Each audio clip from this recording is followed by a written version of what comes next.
damos comienzo a definir el producto vectorial y todo lo relativo a él, tanto sus propiedades como sus aplicaciones.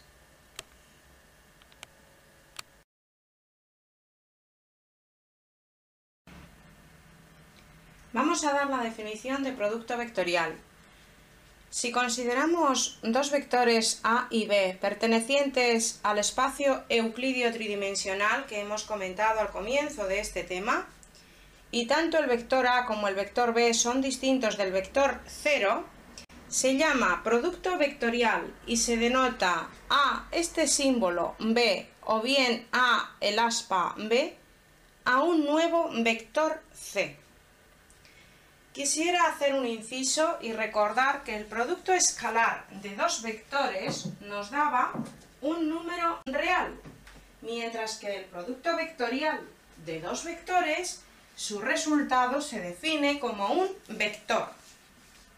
Vamos a ver las características de este nuevo vector C, resultado del producto vectorial. El módulo de dicho vector va a ser el módulo de uno de los factores por el módulo del otro por el seno del ángulo que formen A con B. La dirección del vector producto vectorial va a ser perpendicular a A y perpendicular a B. Las dos se tienen que verificar a la vez. Es decir, tiene que ser perpendicular, por tanto, al plano integrado por A y B, los vectores factores. Y el sentido de dicho vector. El sentido del producto vectorial es el de avance de un tornillo que va de A hacia B por el camino más corto. También se define el producto vectorial de un vector A por un vector 0 como el vector nulo. Y el vector 0 por un vector B también va a ser el vector nulo. Es bastante evidente de la propia definición, puesto que en ambos casos el módulo de los resultados de estos productos sería el módulo del primero por el módulo del segundo, que es 0, y por el seno del ángulo que formen, que ya es independiente, será una constante, y por lo tanto el módulo del vector resultante va a ser 0, lo que significa que es el vector nulo. Y hablando un poquito de la construcción, para que se entienda cómo se realiza el producto vectorial, suponemos los dos vectores A y B, situados con un mismo punto origen, puesto que estamos trabajando, como sabéis y recordamos continuamente, con los vectores libres, forman un ángulo alfa. Entonces, lo que está claro es que el vector A y el vector B nos constituyen un plano, y el vector C va a ser perpendicular a ese plano. Para analizar el sentido, porque la dirección ya decimos que es perpendicular, para ver si es hacia arriba como indica la figura o bien sería el vector hacia abajo, lo que hacemos es utilizar la regla del tornillo o del sacacorchos, o la regla de Maxwell también se suele llamar, la misma que en física. Se hace girar un tornillo de A hacia B por el camino más corto y el sentido sería el de avance hacia arriba, como os indica el bolígrafo. Por lo tanto, esa sería la construcción. Sin embargo, si lo multiplicarais B por A, el sentido de avance del tornillo de B hacia A por el camino más corto sería hacia abajo. De ahí que un poquito más adelante, cuando hablemos de las propiedades, desde luego el producto vectorial no va a verificar la propiedad conmutativa, puesto que el módulo sí será el mismo, la dirección también, pero el sentido del producto de A por B y de B por A no va a ser el mismo, como acabo de resaltar aquí.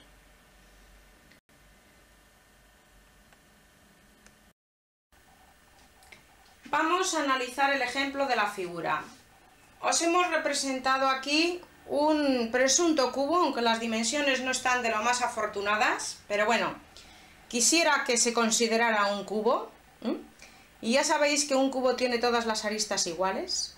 Entonces nos interesa calcular el producto de los vectores EF por FG. Lo que está claro es que va a tener una dirección perpendicular a este plano superior, es decir, la dirección del vector FB. Vamos a hablar del sentido. El sentido, si quiero multiplicar EF por FG por el ángulo más corto y hago girar un tornillo o un sacacorchos, el sentido será FB.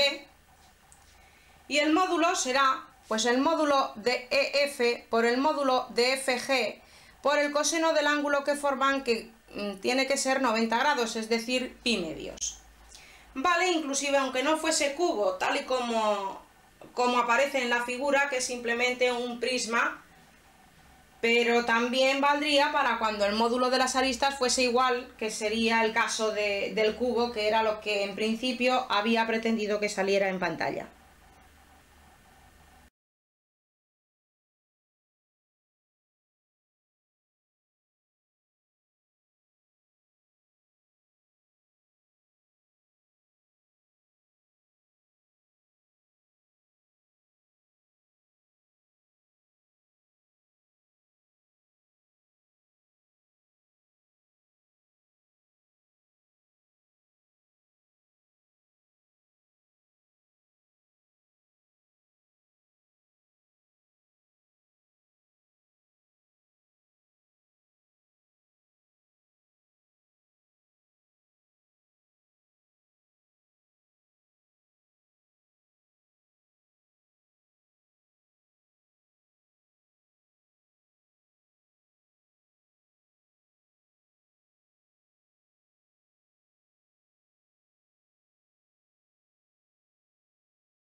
Vamos a hablar de las propiedades del producto vectorial.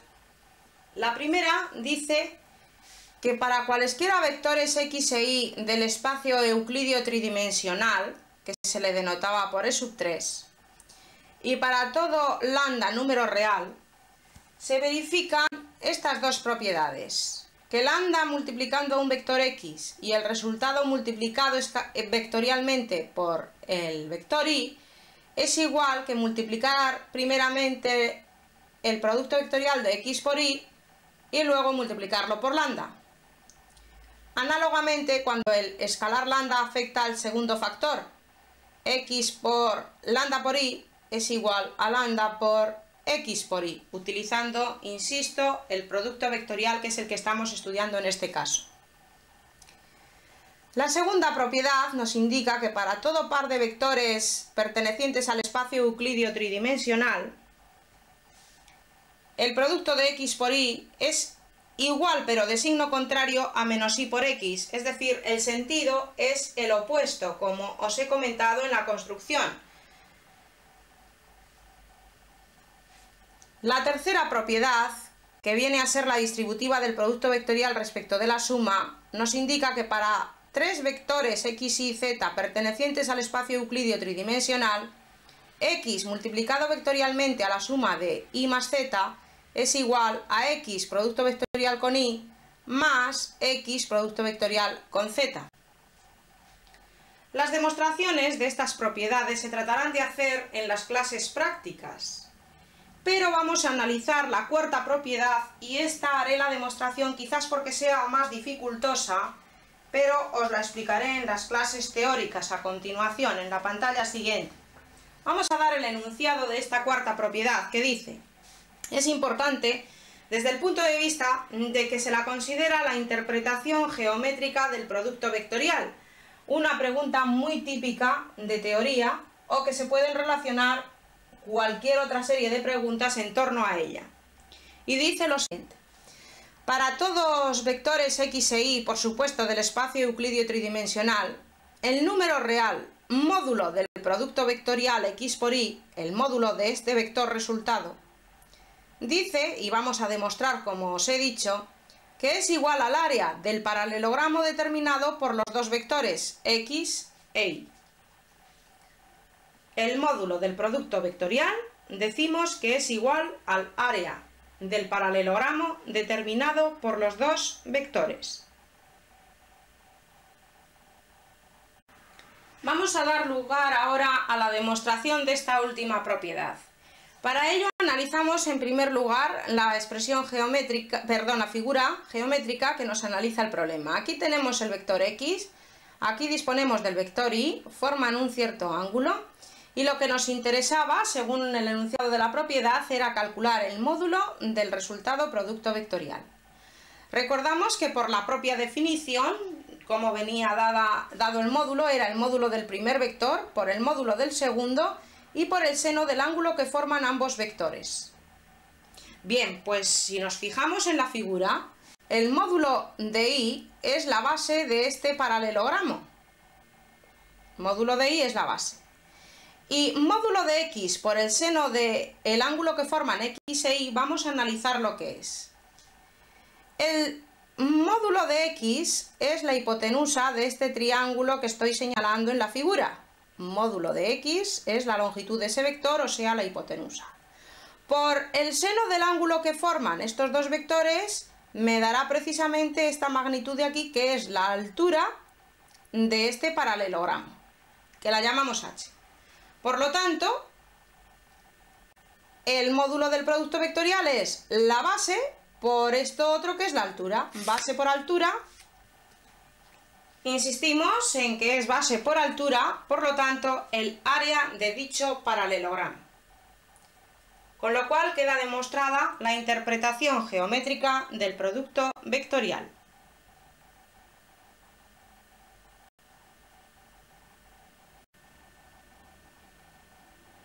Vamos a analizar la expresión analítica del producto vectorial.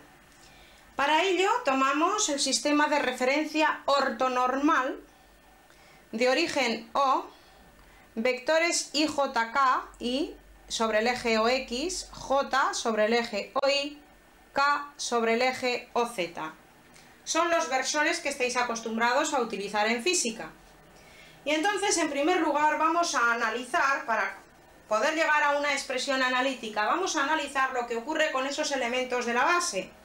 Es decir, en primer lugar, consideraremos lo que ocurre con el producto vectorial de I por I, de J por J y de K por K. Si observamos, el vector I por I será un nuevo vector resultado de módulo 1, puesto que módulo de I vale 1, ya que estamos considerando una base ortonormal. Módulo de I que vale 1 por módulo de I que vale 1 y por el seno del ángulo que forma un vector consigo mismo, que será 0 grados, y el seno de 0 es 0, por lo tanto el resultado del vector I por el vector I me va a dar un nuevo vector de módulo 0, luego es el vector nulo. Análogamente el J por J y el K por K. Sin embargo, vamos a analizar ahora el resto de los productos cruzados, es decir, el I por J, el K por J y el K por I. En principio, I por J. I por J va a ser un nuevo vector cuyo resultado va a ser del mismo módulo y dirección que J por I, aunque el sentido va a ser el contrario, por eso tenemos el signo menos puesto aquí. Bien, ¿cuál será el módulo de estos vectores? Pues módulo de I que vale 1 por módulo de J que vale 1 por el seno de pi medios, porque I con J forman un ángulo de pi medios. Y el seno de 90 vale 1. Por lo tanto, será un nuevo vector este resultado de módulo 1. Dirección perpendicular al IJ, es decir, perpendicular al plano XY, es decir, en la dirección del eje OZ. Y sentido, de I a J yendo por el camino más corto, lo que hará será avanzar y por lo tanto será, como el módulo es 1, el vector K precisamente. Luego I por J es igual a K. Está claro que J por I será menos K, de signo contrario. Analicemos el producto vectorial J por K, que va a ser igual, pero de signo contrario, al menos K por J, es decir, el vector opuesto. ¿Quién es J por K? De nuevo, el módulo de estos vectores, el del vector resultado, será módulo de J1, módulo de K1, por el seno de J con K nos forma también pi medios, y seno de pi medios es 1. Luego el resultado va a ser un nuevo vector de módulo también 1. La dirección va a ser perpendicular a J y perpendicular a K, es decir, en la dirección del eje OX, perpendicular al plano ZY.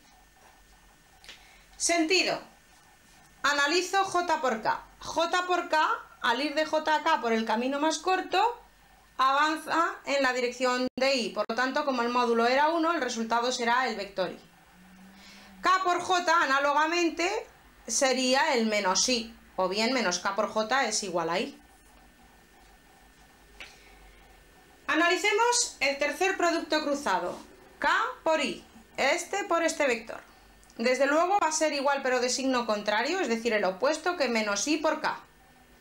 El módulo de nuevo vuelve a ser módulo de este 1 por módulo de este 1 por el seno del ángulo que forman, que también van a ser perpendiculares, aunque aquí se vea en perspectiva, pero pueden ser las aristas de una habitación del aula que estáis escuchando esta exposición. Y entonces, insisto, módulo de K vale 1, módulo de I 1, seno de pi medios, puesto que K e I son vectores perpendiculares, estamos en una base ortonormal, vale también 1, por lo tanto el resultado va a ser un vector de módulo 1. Dirección perpendicular al plano XZ, es decir, dirección del eje OI. Y sentido. K por I lo que va a hacer va a ser avanzar en el sentido de J, por lo tanto será igual a J. Si hiciéramos únicamente el producto I por K, pues sería el menos J, no habría más que despejar de aquí. Bien, pues estos resultados se van a aplicar en la expresión inmediata siguiente de pantalla, en que vamos a comenzar el desarrollo de la expresión analítica. Comenzamos con el desarrollo de la expresión analítica. Para ello consideramos los vectores X de componentes X sub 1, X sub 2, X sub 3, o bien escrito de esta otra forma que aparece aquí debajo, X sub 1 por el primer vector de la base más X sub 2 por el segundo vector de la base, que en nuestro caso era el J, más X sub 3 por el tercer vector de la base. Y también vamos a considerar el vector I como el de componentes Y sub 1, Y sub 2, Y sub 3, o bien esta otra expresión en función de los elementos de la base ortonormal que tenemos. Primera componente Y sub 1 por primer vector I, más Y sub 2 por segundo vector J, más Y sub 3 por tercer vector K.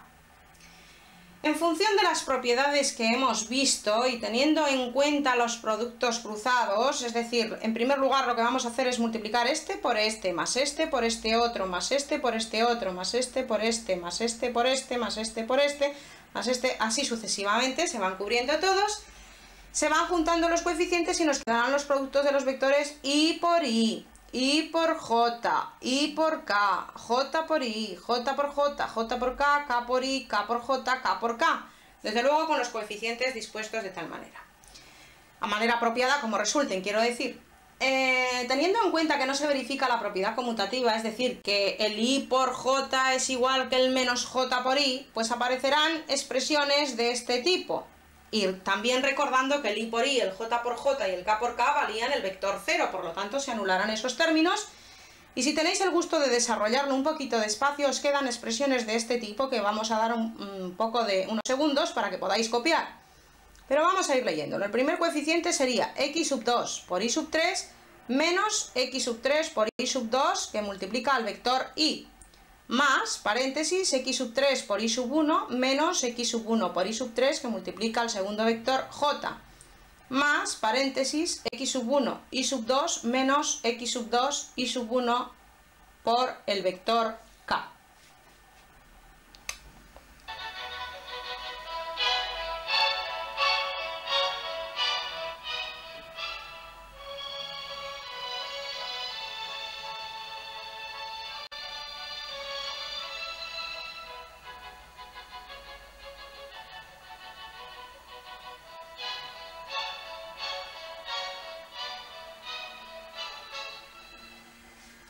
Bien, a continuación lo que vamos a hacer es distribuir esos paréntesis de otra forma, ordenarlos de otra forma. Si observáis, este primer paréntesis se puede escribir como un determinante ordenado de dimensión 2, en donde la diagonal principal sea x2, y3 y la diagonal secundaria sea el producto y2 por x3. Si efectuáis este determinante da este resultado. Análogamente se distribuye este otro, diagonal principal x3 y 1, diagonal secundaria x1 y 3, y análogamente este otro paréntesis, diagonal principal x sub 1 por y sub 2, menos diagonal secundaria que es x2 por y sub 1. Esta nueva expresión se puede también escribir de otra manera, mucho más fácil de recordar y de asimilar, que es la siguiente. Observamos que el I, J, K pueden estar distribuidos en una fila de un determinante de orden 3, y entonces en las siguientes irán distribuidos en primer lugar las componentes del vector X y en segundo lugar las componentes del vector Y. Por lo tanto, en definitiva, lo que quiero resaltar es lo siguiente.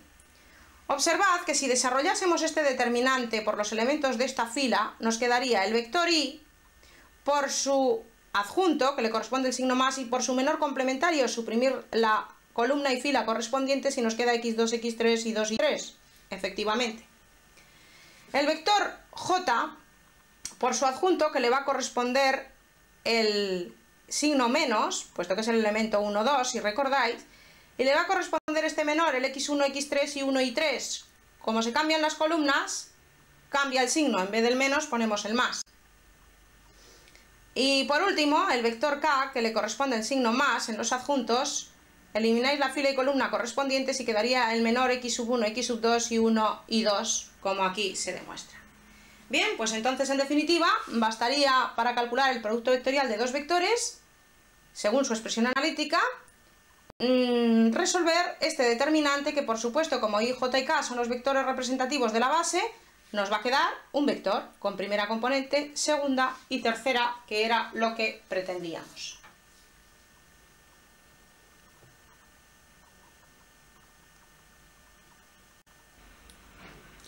Por lo tanto, acabamos de ver que, al igual que ocurría con el producto escalar, tenemos dos formas de llegar al resultado de la definición.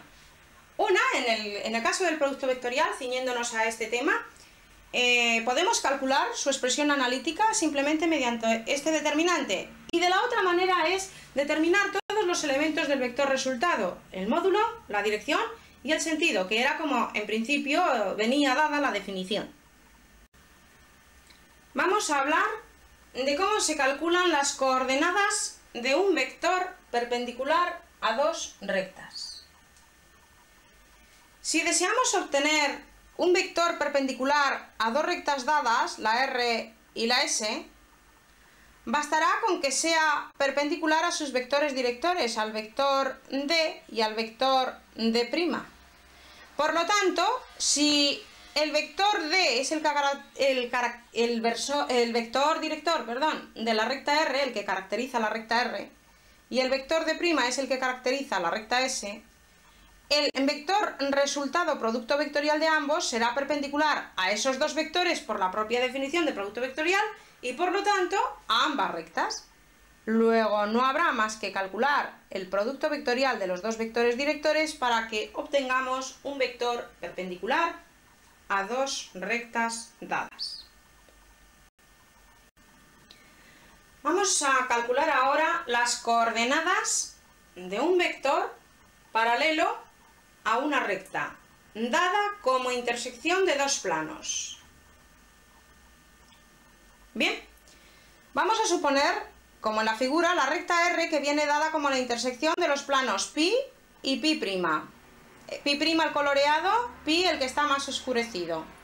La recta R es como si fueran las portadas de una revista o de un libro. Va a ser el canto precisamente de la intersección de esos dos planos, por así decirlo, para que tengáis un punto de referencia intuitivo.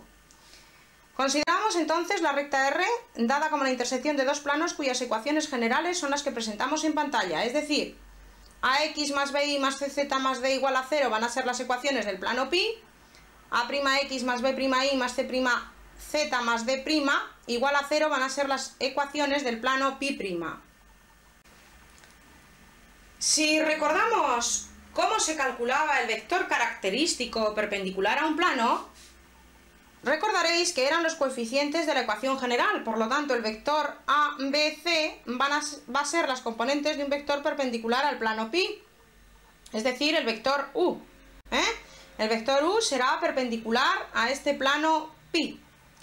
Por otro lado, a', b', c' van a ser las componentes de un vector característico del segundo plano, del pi', es decir, las componentes de un cierto vector v. Por lo que si efectuáis el producto vectorial de ambos vectores os va a dar precisamente el director de la recta, puesto que tiene que ser el resultado perpendicular a ambos. Por lo tanto, el vector director de la recta vendrá expresado como el producto vectorial de los dos vectores característicos del plano. Vamos a dar comienzo a las aplicaciones del producto vectorial y comenzamos en primer lugar con el área de un triángulo. Para ello suponemos el triángulo de vértices A, B y C, que en su momento vendrán determinados por sus componentes. Y lo que sí recordáis es el área del paralelogramo. Estáis, digamos que en condiciones de recordarlo, puesto que se ha visto la interpretación geométrica del producto vectorial. Y decíamos que el área del paralelogramo A, B, C y este punto que le hemos llamado D era igual al módulo del producto vectorial de sus representantes. Es decir, el área de ese paralelogramo entonces va a ser, los representantes del paralelogramo son uno de los lados el AB y el otro el BC, por ejemplo, pues sería precisamente el módulo del producto vectorial de AB por el BC. Entonces, el área del triángulo ABC va a ser precisamente la mitad del área de ese paralelogramo. Luego sería un medio de lo que valga el módulo de ese producto vectorial. La mitad del módulo del producto vectorial de AB por BC, puesto que esos son los vectores representantes que nos van a determinar el paralelogramo. Si os dan las componentes del punto, sería excesivamente fácil calcular el vector AB, calcular el BC, el determinante que os origine el vector producto vectorial y luego calcular el módulo. Es ir aplicando todas las preguntas precedentes que hemos tenido con un poquito de paciencia. Las clases prácticas os van a servir de un apoyo idóneo para superar toda esta parte y además que son muy fáciles de resolver porque son excesivamente concretos el tipo de problemas.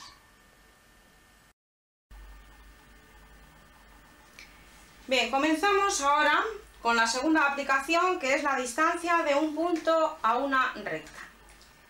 Vamos a ver el proceso que seguiremos. Mirad, en primer lugar nos fijamos en la figura geométrica que nos sitúa el problema. Tenemos la recta R, tenemos el punto P, y lo que nos van a pedir es la distancia del punto P a la recta R, que será el módulo de PH, puesto que es la perpendicular trazada a la recta desde el punto P. Entonces una cosa está clara, que la distancia desde el punto P a la recta R va a ser precisamente el módulo del vector PH, y que da la casualidad de que si yo escojo dos puntos al azar, el A y el B, cualesquiera de esa recta, ¿cómo se escogían dos puntos de una recta? Pues dando valores al parámetro lambda, ¿no? Entonces, pues puedo dar dos valores al parámetro lambda y obtendré dos puntos al azar. Pues da la casualidad de que es la altura de ese triángulo, del APB. Y el área de ese triángulo estáis en condiciones de calcular, puesto que en la pregunta anterior hemos visto que era un medio de los representantes del paralelogramo que formaban, porque es la mitad.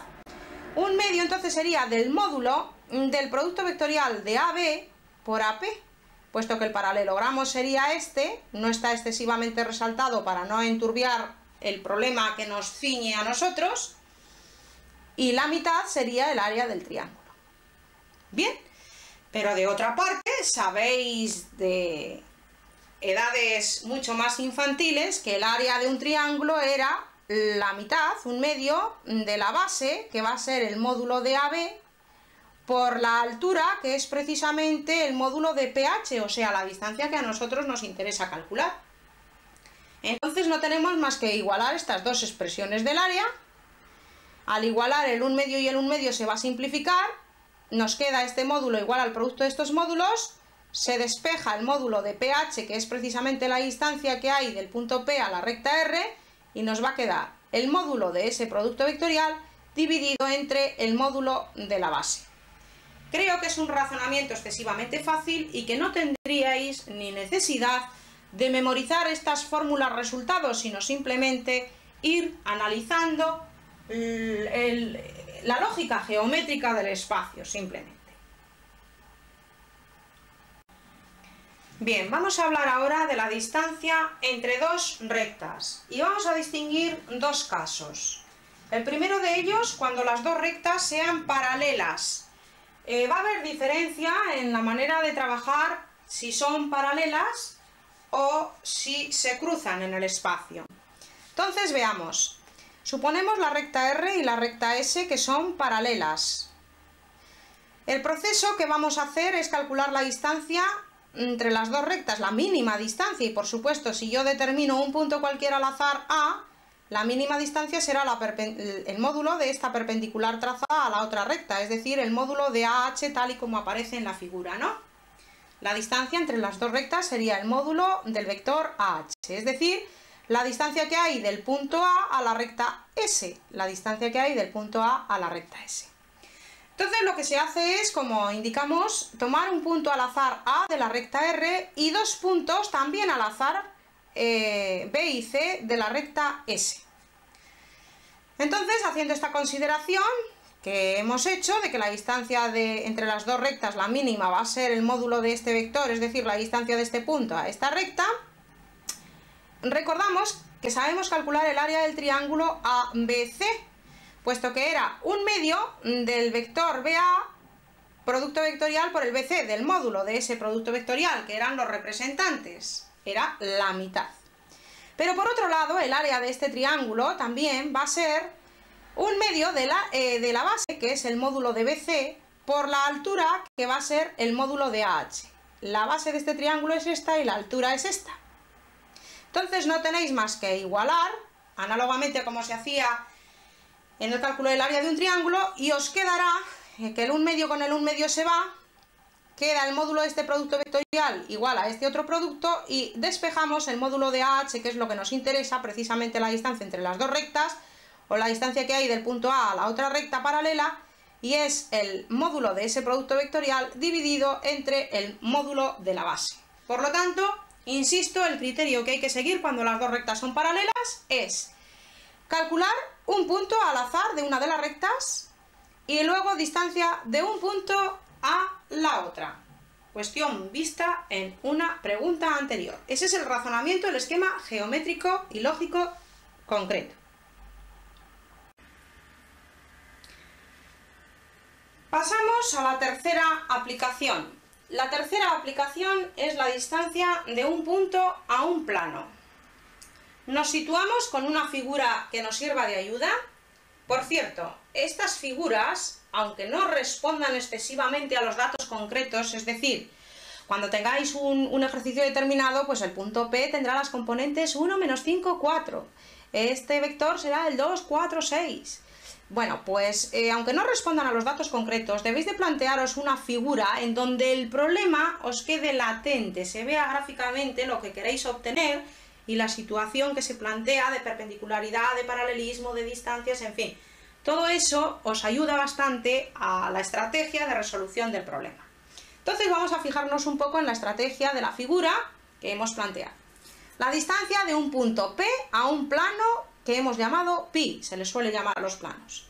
Entonces la distancia va a ser el módulo de la perpendicular trazada desde el punto P hasta el punto donde la vertical intersecte al plano. Si conocemos el plano pi en su ecuación general ax más bi más cz más d igual a 0, sabemos las componentes de un vector característico o perpendicular al plano que viene dado por los coeficientes de las variables de la ecuación general, es decir, a, b, c. El punto P va a ser un punto determinado desde el cual nos piden calcular la distancia y suponemos que sus componentes sean x sub 0, y sub 0, z sub 0. Desde luego, al trazar la proyección al plano, el punto M es del plano y verificará por lo tanto su ecuación. Pero nosotros podemos conocer la expresión del punto M según sus ecuaciones paramétricas, porque mirad, el punto M estamos de acuerdo en que es del plano, pero también es de esta recta. Y en esta recta conocemos un punto y su vector director, puesto que a fin de cuentas este vector es paralelo, se puede considerar director de esta recta. Recordáis que estamos con vectores libres y el punto origen se podía trasladar en cualquier momento. Por lo tanto, el punto M, la x del punto M tendrá esta expresión: x sub 0 de este punto más un parámetro lambda por la primera componente del vector director. La y del punto M será la y sub 0 de este punto más lambda por la segunda componente del vector director. Y la z del punto M va a ser la z sub 0 de este punto más el parámetro lambda por la tercera componente del vector director. Entonces no nos queda más que sustituir este punto M, en vez de poner x, ponemos su expresión, en vez de poner y, su expresión, y en vez de poner z, su expresión, en la ecuación del plano, puesto que es un punto del plano. Luego, al sustituir nos queda a por x sub 0 más lambda a, más b por y sub 0 más lambda b, más c por z sub 0 más lambda c, más d igual a 0. Bueno, pues aquí se efectúan los productos oportunos, se opera y lo que vamos a tratar en la expresión resultante es de despejar lambda. Eso lo podéis hacer vosotros sin ninguna dificultad. Vamos, repito, a despejar el parámetro lambda, cuya expresión ponemos a continuación.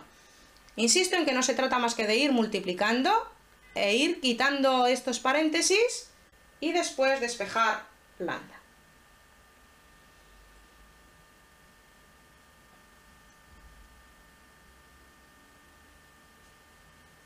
Bien, despejando el parámetro lambda nos queda la expresión siguiente: lambda igual a menos toda esta fracción. En el numerador aparece ax0 más bi0 más cz0 más d dividido entre a cuadrado más b cuadrado más c cuadrado. Quiero insistir en que aquí aparece un signo menos delante de la fracción para evitar errores. Parece ser que en pantalla no se distingue excesivamente bien, puesto que queda bastante cerca de la raya de fracción. Pero si recordamos la gráfica anterior, el vector PM es paralelo al vector ABC y el módulo del vector PM era precisamente la distancia que hay del punto P al plano pi. Pero si recordamos la gráfica anterior, el vector PM es paralelo al vector ABC y el módulo del vector PM era precisamente la distancia que hay del punto P al plano pi. Es decir, que escribimos que el vector PM es paralelo al vector característico del plano ABC y que la distancia del punto P al plano pi era precisamente el módulo del vector PM, que serán el módulo del vector cuyas componentes son extremo menos origen. Las del punto M tenéis apuntadas que eran la primera, x sub 0 más lambda por a, menos la x sub 0 del punto P nos va a quedar únicamente lambda por a. La segunda, dm, era y sub 0 más lambda por b, menos la y sub 0 del punto P nos queda únicamente lambda b. La m de la tercera del punto M era z sub 0 más lambda por c, menos la z sub 0 del punto P nos queda únicamente lambda por c. Entonces, para calcular la distancia del punto P al plano pi, hemos de calcular el módulo de este vector, que por cierto es la raíz cuadrada positiva de primera componente al cuadrado más segunda al cuadrado más tercera al cuadrado. En el interior de la raíz se puede sacar lambda cuadrado factor común y por lo tanto, como estará multiplicando, sale fuera de la raíz y queda lambda que multiplica la raíz cuadrada de a cuadrado más b cuadrado más c cuadrado. Ahora, el paso siguiente es sustituir este valor de lambda por el que teníamos despejado anteriormente. Y entonces, sustituyendo el valor de lambda, nos quedará que la distancia del punto P al plano pi será igual. Como estamos hablando de distancias, vamos a considerar el valor absoluto, Por lo tanto, me voy a olvidar de este signo menos que hice insistencia que aparecía, puesto que me va a dar igual el signo, ya que al considerar distancias siempre se va a asignar el signo positivo. Escribo el valor de lambda, cuya expresión era ax0 más bi0 más cz0 más d dividido entre a cuadrado más b cuadrado más c cuadrado, es el lambda, todo esto de aquí, por la raíz cuadrada de a cuadrado más b cuadrado más c cuadrado. Insisto en que no se me ha olvidado el signo menos, sino simplemente lo evito porque estoy haciendo consideración de distancias y por lo tanto solamente consideraremos los signos positivos. Si observáis, aquí tenemos la raíz cuadrada de a2 más b2 más c2 que está multiplicando. Y aquí en este denominador tenemos a2 más b2 más c2. Pero esto de aquí es como escribir raíz de a2 más b2 más c2 por raíz de a2 más b2 más c2. Una raíz con otra se nos iría y nos quedaría una únicamente en el denominador.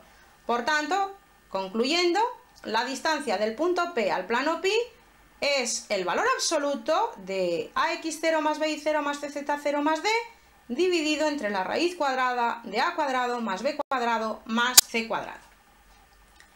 Es una fórmula, una expresión final, que creo recordará bastante la distancia de un punto a una recta que había en el plano en las matemáticas que veíais en tercero de BUP.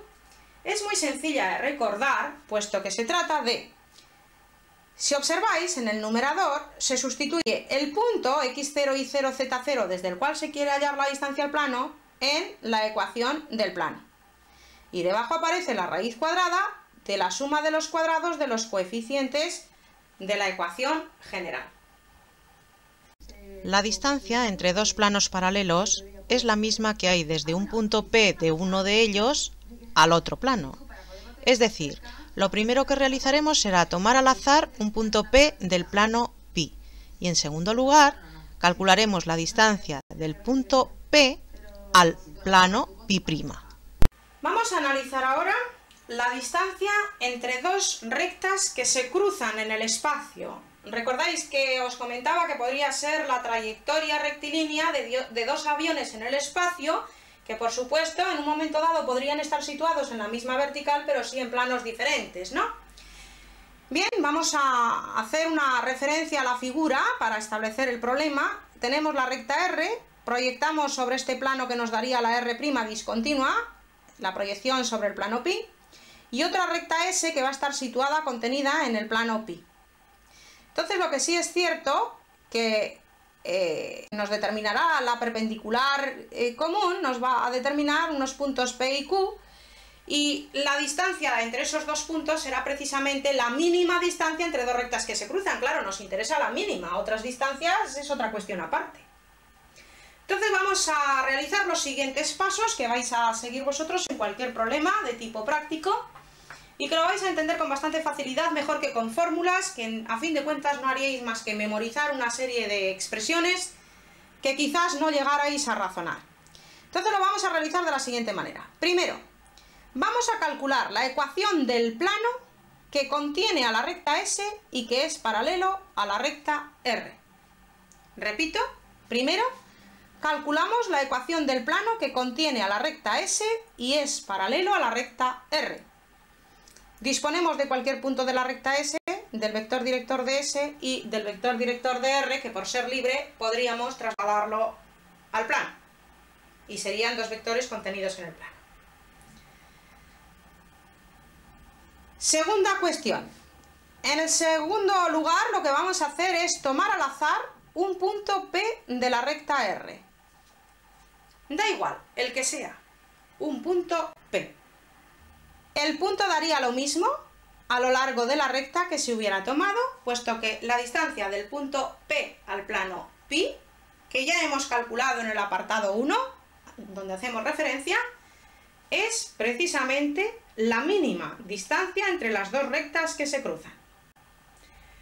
En las clases prácticas podremos hacer referencia, en el aula en el que estemos trabajando, inclusive vosotros mismos os podríais plantear dos rectas en vuestra habitación, en el aula, que se crucen y observar la mínima distancia que hay. Comprobad que siguiendo estos tres pasos siempre se da lugar de manera sencilla al cálculo de la mínima distancia que hay entre dos rectas que se cruzan. A continuación vamos a ver unas direcciones de la red donde se puede complementar los temas detallados anteriormente. Alguna de ellas dispone de ejercicios interactivos, otras presentan información relativa a estos capítulos que hemos visto.